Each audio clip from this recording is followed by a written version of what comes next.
at Note Investing Made Easier, where we're going to be talking about pricing assets, either pricing non-performing loans or pricing reperforming loans.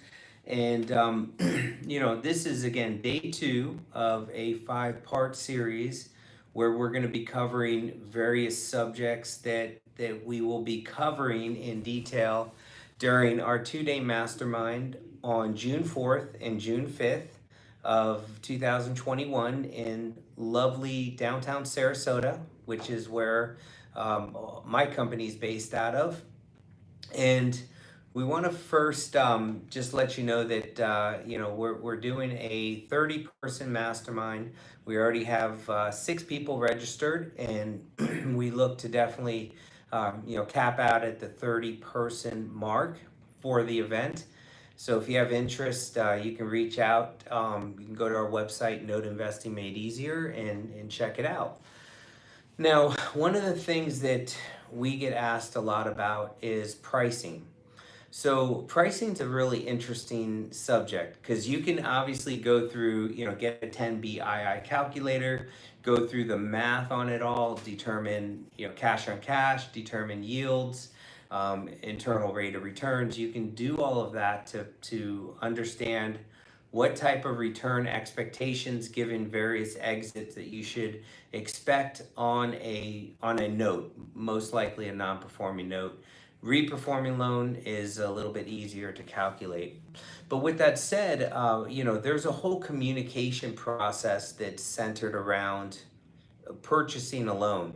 So what is the etiquette around how you should conduct yourself with note sellers so that you are not one and done, that you are transacting and building a long-term relationship in place whereby the note seller comes to you for negotiated trades. That's really where you want to be. I'd say probably half of our trades that we do are negotiated trades whereby it never hits the street, and so sellers come to us. We have the reputation, we have the funds, we do what we say we're going to do, and they come to us to close transactions. That's really where you want to be. So we'll talk a lot about how you first communicate when you receive an opportunity, and all that our whole process by which we place an indicative bid on the note pools, whether it's non-performing or reperforming loans. We have different processes for both, and we'll cover that along all our methodology in full, what to do and what not to do. We see a lot of people that run full-blown due diligence on the indicative bid, and what happens is they use a lot of time and financial resources without even having the notes locked in. That could be a real gamble at that point. So there are certain tactics, there are certain reports we look at prior to placing an indicative bid. However, we don't go through full-blown due diligence for the indicative bid process.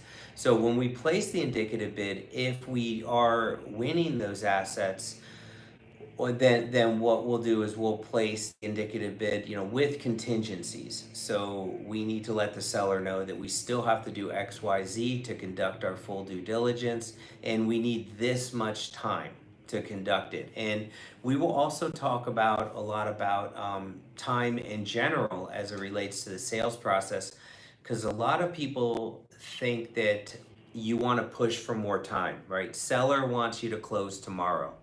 You as the buyer, you want 2 months because you want to have enough time to comfortably run through full due diligence. However, we're going to discuss how you want to shorten that gap between where you're at right now and having notes in your hand. So you want an expedited process by which you perform due diligence. So you actually want goals that are in alignment with the seller, and you want to close in an expeditious manner as well. And whereby you're covering yourself fully with the due diligence process. So that helps you. Note deals fall out. There's different things that occur, and you want to kind of lock in that deal and bring it to the closing table as soon as you're able to, and we go into that as well. Building price matrices for no trades is also something really significant. You should, try to, sellers want to sell as many loans as possible to as least amount of parties as possible. So what you want to do is you understand every pool is going to be blended. It's going to be mixed in with home run notes. It's going to be mixed in with some dogs, and you want to be positioned whereby you are putting in blended offers on a blended portion of that pool. So you are taking some notes that have little, less equity coverage, fair market values on the lower side, plus all the home runs with full equity coverage and so on. So, and you want to be able to price according to, different matrix boxes that you've set up for yourself, prior to going into the trade, and we'll cover that as well. And then after you run through your due diligence, you're going to be kicking out notes or repricing notes based on findings that you uncover during the due diligence process. So what's the proper etiquette for communicating with the seller whereby you are not becoming a burden, becoming a liability, just a nuisance to the seller. I see this happen time in, time out. As we do sell notes from time to time, probably every quarter, every 6 months, we're selling off a pool of notes. We are active buyers. We're buying probably every 2 months. We're closing on a trade. So I can tell you firsthand. I could list the top 10 things that buyers do that irritate the heck out of you and make you think in a nanosecond, I never want to trade with this person again. Note to self. And so you don't want to be on, you don't want to be in the seller's mind in that regard.